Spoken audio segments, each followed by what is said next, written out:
This is where the real truck drivers eat breakfast. And Wood. Have a good day.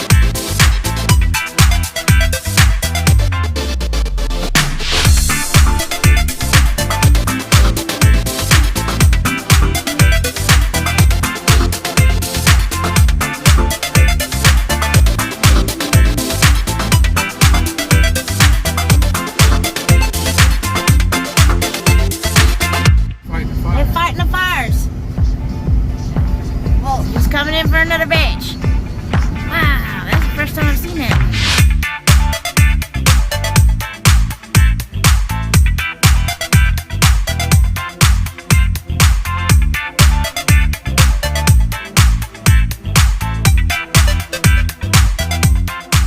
It's midnight. We're in Eloy, Arizona. And I asked Michael why he was smoking cigars, because our truck smelled like cigars when I woke up. Then we realized it's because of the wildfires in Arizona. Sad part is, it smells kind of good, like campfire or something. When I woke up and opened the curtain, it was so overpowering, I could hardly breathe. It doesn't really look hazy out, but you can smell the fire in the air.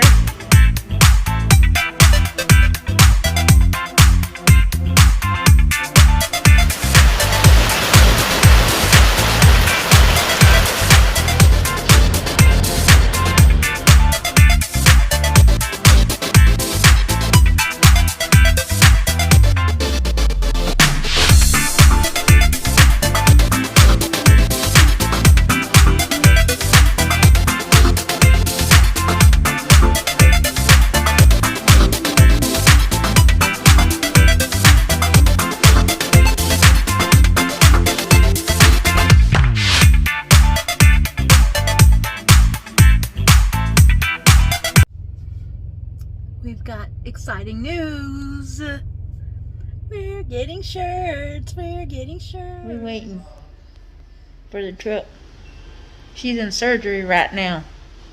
We're waiting for her implants to be put on. But don't worry, it's just a minor surgery. It ain't anything major. Okay?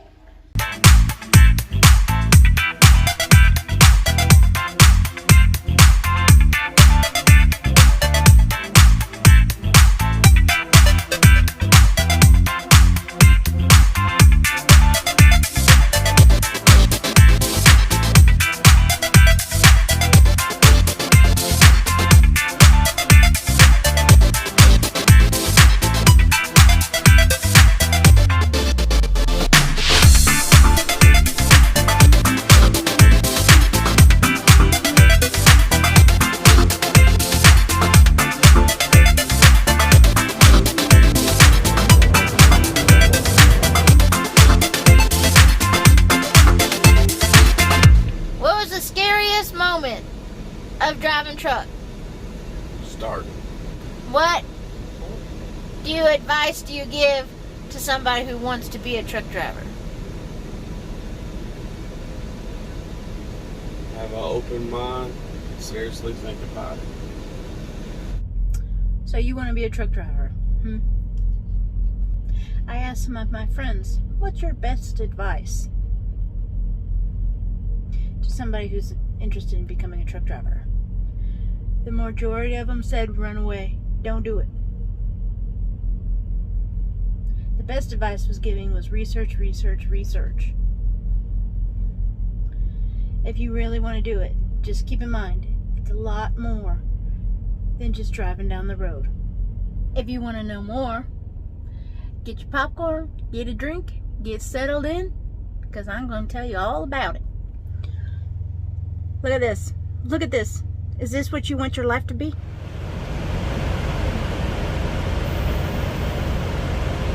Do you have kids that you need to be home for regularly?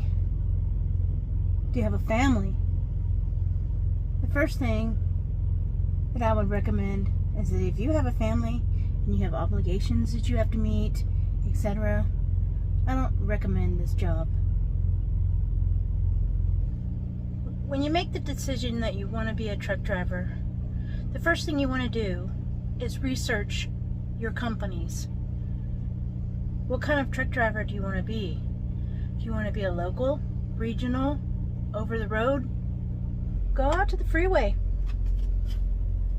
Find trucks that you like. Write down the company name.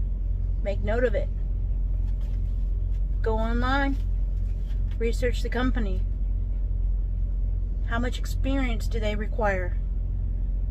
The majority of the companies that are training companies, they have your typical run-of-the-mill trucks. You have your Kenworth 680s, Peterbilt 579s, Volvos, Freightliner Cascadias, and they're all your basic models. It's pretty rare you're going to find a training company with a long-nosed Pete out there. Does that mean they're not out there? No, that's not what I said. But you're going to have to research to figure out which companies they are. When I started, I was 29 years old. I wasn't married. I didn't have any kids. I just wanted to get out and see the country. I'd seen more of the world at 29 years old than I'd seen my own country. I wasn't happy in my career, and I thought, why not? You know? So I started studying for the tests. I was just going to go get my CDL. I had no idea what to do or how to do it, but I just got a CDL handbook from the DMV and started studying the general knowledge. A friend of mine, he started up with Stevens Transport, and I thought to myself, I'm going to pay attention to what he's doing because I just may go that route.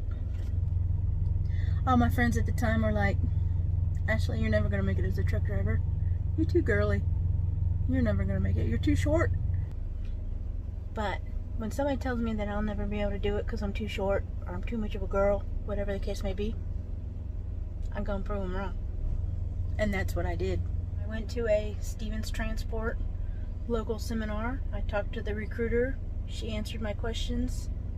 They were in Dallas. I was in Houston, so I just had to go up the road. The way she told me when I went to go speak to the recruiter, you won't get paid for your school, but you'll get paid when you get hired on through orientation and get placed with the trainer.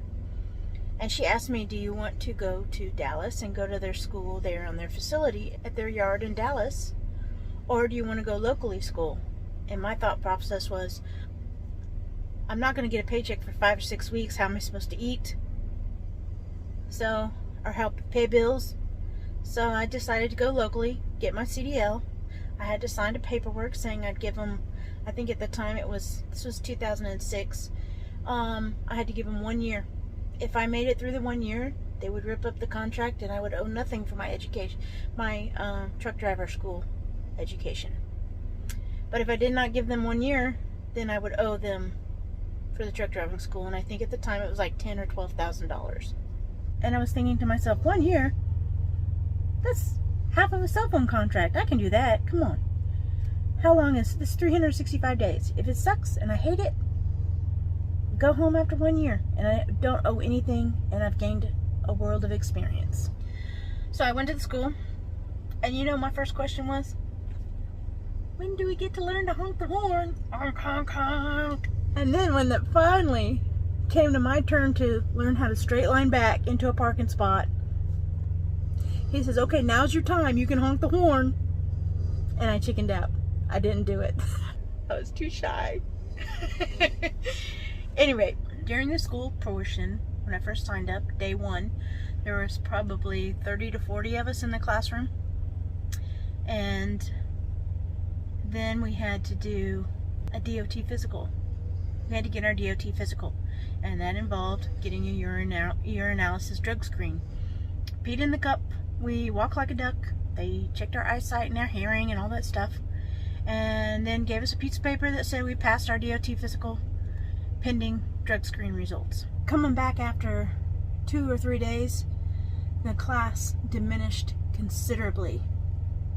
Whether they knew they were going to fail their drug screen or they failed the drug screen, went from 30 to 40 people in the classroom to 15 or 20 people in the classroom.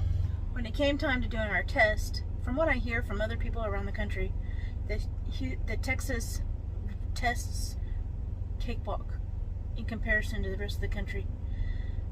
All we had to do was be able to drive the truck, do an emergency brake test, and parallel park. That was it. That's all we had to do. I passed my road test with flying colors.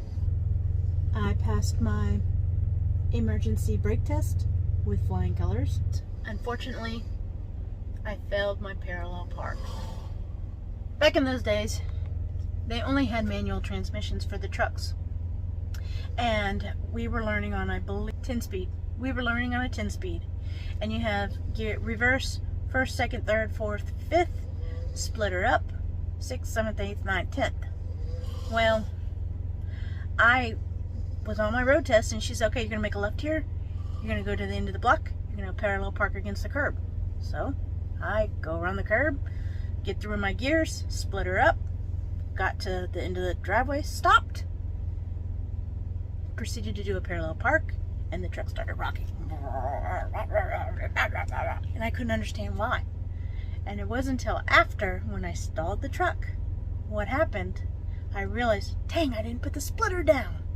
So it was too high of a gear, the engine was lugging, and it caused it to stall out. So I stalled it out, I failed the test, and I had to come back the next day to retake the test. And I was able to, pass it the second time, get my CDL. So we had our orientation, and if I remember correctly, the class was about 75 people from all over the country had been bussed in to start a new career in the trucking industry at Stevens Transport. We did our normal everyday classes, sign your life away on a gazillion papers, hundreds of waivers, hundreds of papers saying I understand what the company policies are, blah, blah, blah, blah, blah. They issued us some mountain guidebooks, a map, and a couple other things that we would need, tools for the trade, and assigned us with a trainer, and off we went onto our trainer's truck where we learned how to be truck drivers. At Stevens Transport, you had 5 weeks with the trainer, and you came back for a week of orientation. They did a skills test to make sure that you were ready to go the next portion of training. At that particular time, well, at Stevens they flip back and forth depending on how many trainers they have, etc. But sometimes you go out trainee or dumb and dumber. Sometimes you go out with a finishing trainer. At that particular time, I had to go out with a trainee. So let me just explain some things to you real quick. When you go out with your trainer, okay, I tried watching a lot of those videos out there already. This is my life. My husband's snoring. So you go out with your trainer for 5 weeks. The first week, I was super duper excited. I couldn't wait to learn it all. Second week, I started understanding what trucking is all about, really. I'd been to a couple of shippers and receivers. I was really starting to understand what trucking was all about. The third week with the trainer, I started realizing what this new sense of freedom was going to cost me, and that I was no longer going to be able to go to the movies whenever I wanted to. I was no longer going to be able to go to the bar after work with some friends for happy hour. I really started recognizing that freedom ain't free, and I was going to be sacrificing a whole life as I knew it. There were no more ladies' night on Tuesday night at the club. There was no None of that. I was living in a truck with a stranger in a space about the size of my biggest walk-in closet at home. I was forced to coexist with this stranger for 5 weeks in a tiny space. I couldn't go visit my mom when I wanted to anymore. I couldn't go visit the girls. Couldn't go visit, whatever. Life was going to change. And I started recognizing that 3 weeks into being on my trainer's truck. Later on, I recognized that that's when a lot of people quit trucking and they decide this is not the life for me. Because they don't want to give up their freedoms. They don't want to give up life as they know it. And that's one thing that a lot of the videos that you see floating around, they talk to you about, oh, the money really sucks. Oh, it's a hard life. Oh, wah. But they don't really tell you why. You know what I mean? And I don't think they really know why. It takes experience and reflection to understand it. And I didn't really understand it until I had to start teaching it. Until I became a trainer. I became a trainer. I used to teach this stuff to females. Then I became an in-house instructor. And that's when the bigger picture started coming around. So we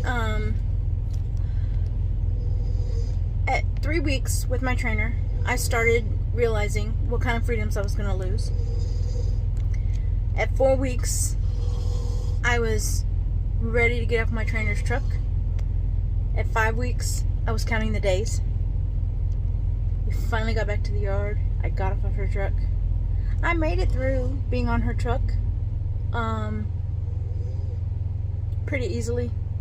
We didn't have any major confrontations or anything like that. There was a few moments when there was miscommunication, and I was her first student, so there was a lot that she wasn't prepared for either. So it was a learning experience for us both.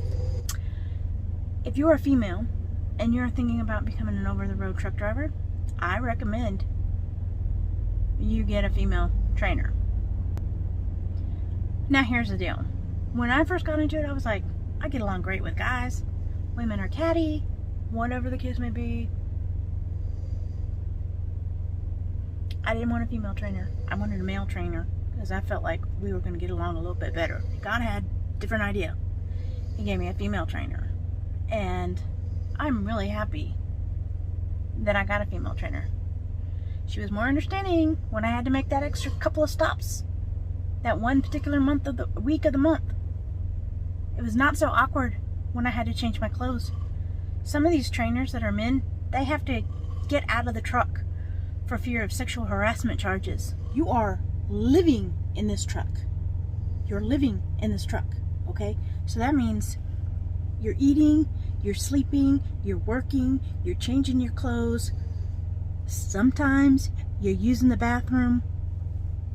I don't recommend making a habit of it because stink.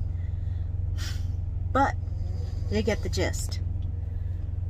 When you have a female trainer, things are a little less awkward. And I'm going to say this too because this is one thing that I didn't understand until after I got into the industry. It takes a special breed to drive a truck. It takes a special breed of a person to drive a truck. It takes a special breed of a female to want to drive a truck. So a lot of that gossipy, catty stuff is really not there. You know what I mean? Because you're a female and you're wanting to make sure that the person that you're bringing on has an easy understanding of what's going on how to be safe out here on the road, how to, do the job with ease. This job is made for a man. Don't get me wrong. It has changed a lot and become a lot easier through the years. If you're a female, I definitely recommend having a female trainer because they're going to make sure you learn how to do the job with ease They're going to teach you tricks of the trade that they had to learn to adjust. They're going to tell you what kind of stuff you're going to need on your truck. All that stuff that a man may just be able to reach up and do it. You know what I mean? And be like, I don't know what to tell you. I graduated, went on, got my own truck, went solo. That's when the reality hits. That's when it becomes scary. You know, you can be in a controlled environment, have somebody telling you how to turn the wheel, but until you get on your truck by yourself, it doesn't really sink in until you get on your own truck. Now I'm going to tell you this. It doesn't matter if you were in the military. It doesn't matter if you were a nurse. It doesn't matter. I don't care what your previous life was. This job is not only going to be the hardest job, but it will be the most fun job you will ever have. And I'm sure I can already hear you. What's so hard about driving a truck across the interstate? There's a lot more to it than that. Nowadays, people, they just plug in the GPS where they want to go and they drive. And they go to where they got to go. Trucking has become a lot easier through the years. They got a computer telling them how many hours they can drive. They got a computer telling them where they got to go, turn by turn. Every now and then you hear about drivers going over historic bridges and wrecking them because they couldn't handle the weight, because they followed the GPS. Let me tell you something. Get a map. Learn how to read the map. That map will never fail you. It's very common for you to be up in the Northeast near Newark, New Jersey, where the international airport is, and your GPS freezes up. And unless you've studied the map before you went into the area, you're kind of screwed. There's a lot of planning that is involved when you got to go cross country. And it's not just, oh, I'm going to drive cross country, take in some scenery, and then get to where I got to go, take a couple of days of rest. Like if you were going on a road trip and vacation. No, it's not that. You haul less, you drive a bunch of miles, you get to where you gotta go, you deliver, you drive across town, or across state, pick up your next load, haul less to the next town, next state, cross country, empty out, pick up, haul less, empty, pick up, haul less. Your job is to move freight. Your job is to take people the stuff that they're buying at the store, whether it be cars, whether it be groceries, whether it be clothing, gasoline, diesel fuel, nails, because they're having a house built. Anything and everything that you buy was in a truck at one point or another. And more than likely, multiple times. Because they had to go from the cotton fields to the wool maker, or the fabric maker, from the fabric maker to the clothing maker, from the clothing maker to the distribution center, from the distribution center to the store where you bought it. So there's a lot, and you're like the middleman running these products back and forth where they gotta go. So your first year is, they're right. All the other videos are right. You're not gonna make any money. Your first year, it's like entry position in any other particular job.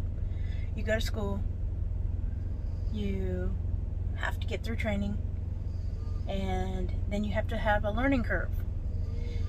And your first year is going to be the hardest. Not only because you're not making any money, but because you're learning not only a new lifestyle, you're learning everything all over again. Your first year is going to be the hardest. Not only are you learning a new job, you're learning a new lifestyle. Because this is not a job. This is a way of life. You're going to be doing a lot of firsts. I'm from Houston, Texas. The biggest hill we have is the bridge that goes over the Houston ship channel. That's it. I'd never been in a mountain before. I'd never even driven a mountain before. You know? So that was the scariest thing for me. I am so scared to roll this truck over, go around a curve too fast and roll the truck over. So I slow down. I don't let other people push me. I'm going my own speed that I know I can safely operate that vehicle. Another part that's very difficult about driving truck, the best way I can do it, the best analogy is, you move to a new town, you move to a new neighborhood, and it takes you a little while to get used to that town, that neighborhood. You have to learn where the grocery store is, you gotta learn where the doctor is, you gotta learn where the dentist is, the eye doctor, you gotta learn how to get to your work, you've gotta learn the shortcuts and the nuances and all the deals, where the best fuel places are, etc., etc. Right? And it takes you a month or 2 or 3, even 6 months before you finally understand the lay of the land. Well, guess what? Your new neighborhood, your new town, is the whole of the United States of America. That's huge. Huge. And it's going to take you a while. Not only are you having to learn a new neighborhood, a new town, new terrain, you got to build your endurance up. Because, come on, let's think about it. How many miles a day do you drive? 10, 15, 20 miles maybe? Or you have the occasional person watching this that's like, well, I drive 90 miles to and from work every day. Okay, you drive an hour and a half to and from work. Now you're going to be driving 500 or 600 miles a day. Every single day. Almost every single day. It's stuff you have to work up to. You're going to have to build your endurance. My first year, I was exhausted all the time. I was exhausted all the time. I was in this mass state of confusion, and I was looking for a reason to quit. The only reason why I didn't quit is because I signed that little paper where I would give them 1 year and I wouldn't have to pay for my education. So I was looking for a reason to quit. I'd go to the yard and I'd be like, you just look at me funny. Look at me funny, and I'm quitting. I'm done. I hated it. I had to wait in line to go to take a shower. I had to live in shower shoes. If I wanted to take a shower, I had to wear shower shoes. I had to live out of a suitcase. There was no more setting your stuff up in your bathroom the way you like it. Nope, you're on the go. Every single day you're in a different city. Every single day you're taking a shower in a different town, in a different truck stop. You're using public bathrooms. So your daily poop, so to speak, is in a public bathroom. You know what I mean? And there's people in the stall next to you going, couldn't wait till you got home. No, mofo. I can't wait till I got home. You know why? Because my home is in Texas and I'm here in California. But I will tell you, after your first year and a half, it gets easier. You start recognizing places. You start thinking, oh, I've been there before. I know how to get there. You start learning how to make a life out here. And I'm going to tell you, it's a lot easier now that we have Uber and Lyft and Grubhub. Things are so much easier now than it was 15 years ago. When I started Orientation 1, it was about 75 people in the class. When I came back for Orientation 2, it was about 35 to 40 people in the class. That's how many people dropped out, because it's not the life for them. Another reason why trucking is so hard and it takes some time to adapt is because your sleep schedule is never going to be the same anymore. There's no routine. There's no pattern. You literally drive, take a 10-hour break, get up, drive, take a 10-hour break. You're constantly running around the clock. Some of your customers require a 3 a.m. delivery. Some of them require a 10 p.m. delivery. Sometimes they're only open like 8 to 5 Monday through Friday. So there's no routine. It's not always going to be quiet. Right now we're pretty lucky. We're in a quiet spot. But I have a reefer unit parked right over here next to me. And you can hear his reefer unit cutting on and off. And it sends the vibrations through. I got a flatbed over here on this side. So, you know, you got people rolling by. people walking by, talking, all that stuff, it's never going to be quiet. But you learn to sleep in the noise. And if you get a reefer unit, if you go into the reefer division as you're starting out, when that reefer unit is going and you're shutting down, trying to sleep with the bed vibrating can be challenging. I'm just going to say that. And it will take you about 6 weeks just to learn how to sleep with a vibrating bed. It'll never be pitch black in your truck if you're one of those that needs perfect quiet, perfect darkness in order to sleep. You can throw that out of the window, especially when you get into the rotation and you're sleeping during the day, because there will be light in your cab. Not a lot, but some. And there's a lot of adjustments that you have to make in the trucking industry that they don't tell you about. All it seems like that people care about is making money. But this is a lifestyle. As I said before, this is a lifestyle. And, you know, there's some people that do really good at making life on the home on the road. And then some people don't do very good at it at all, and they don't last. Another thing that you have to take into consideration when you are deciding to drive a truck is think about your home life. If you're married, does your wife depend on you? Let's just say you're a man. You're married, you have a wife at home, got a couple of small kids. Does your wife depend on you to fix the faucet sink if it leaks? Or take out the garbage? So not only is this going to be a life adjustment for you, it's going to be a life adjustment for the people you're leaving behind at home. She's not going to understand what trucking is all about. And she's not going to understand why you can't talk to her during the day while she's at work because you're trying to sleep. She may start to wonder why you're away all the time and think about, are you cheating on her? I have had a lot of guy friends out here in the industry who came into trucking. Their wives at home couldn't handle it, and they quit trucking or quit their marriage. I've had girlfriends come out here and use trucking as an escape to get away from their marriage and end up deciding that life is too hard here and they're not going to easily find another guy, and they go back home to their husbands.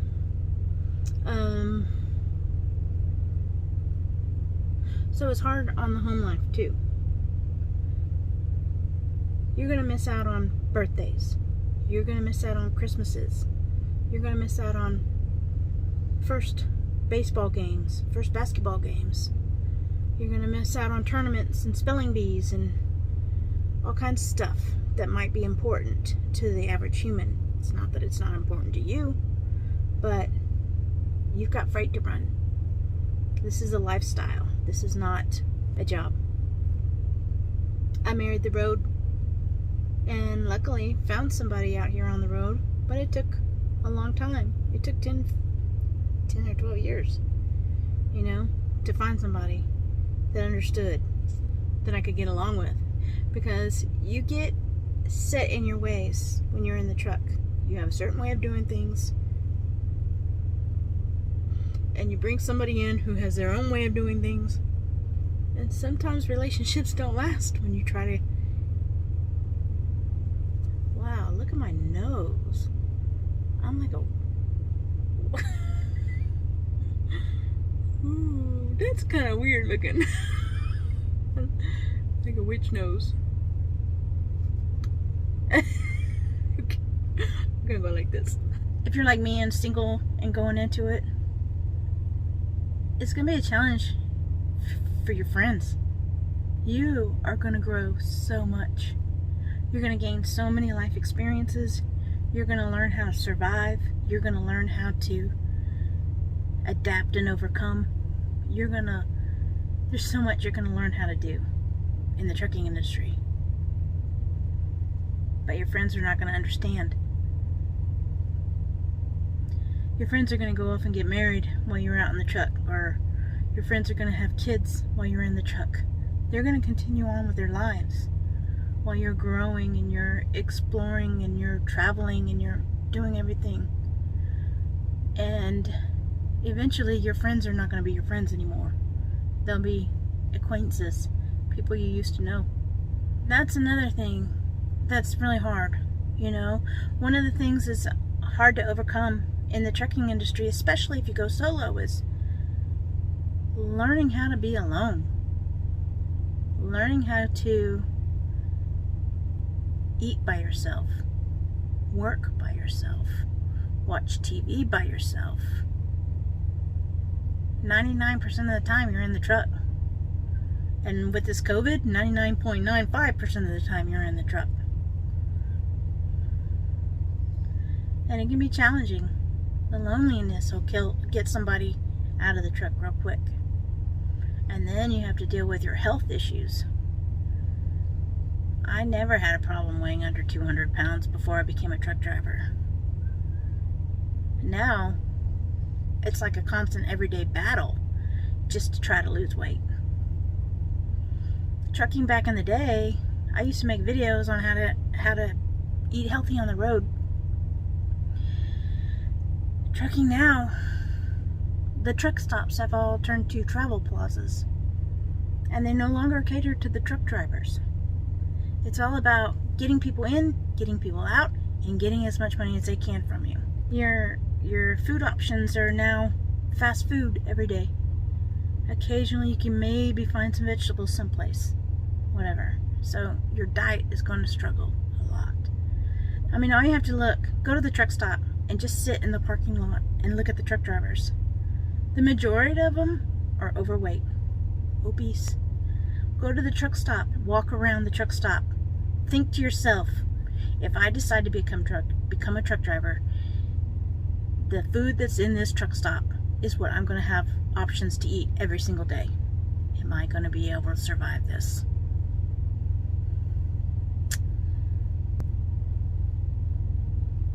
I recorded this in Gallup, New Mexico. Restaurant's closed, probably because of COVID. These are our food options.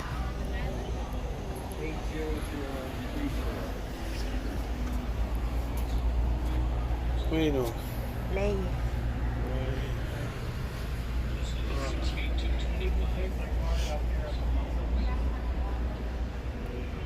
Got candy, dog food and soup.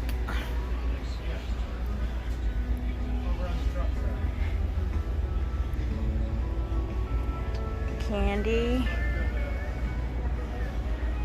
donuts, protein bars and cereal, more candy,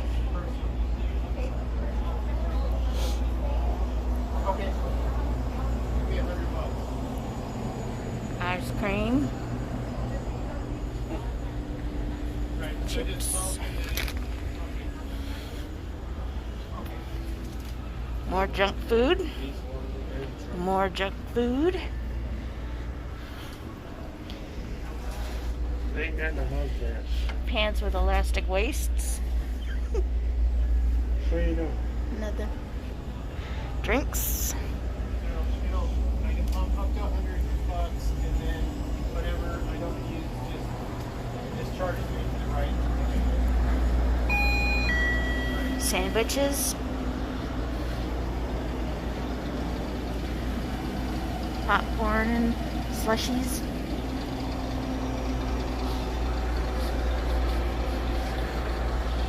Lunchables. Pies and donuts.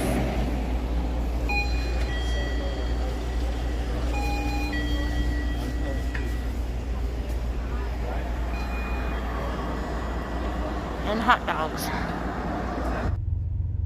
Trucking isn't what it used to be. It used to be a lot of fun. I'm going to do a video, The Lost Art of Trucking. That's going to be my next video. And talk about how things have changed through the years. Hope I gave you some food for thought. The best bet to do is just research.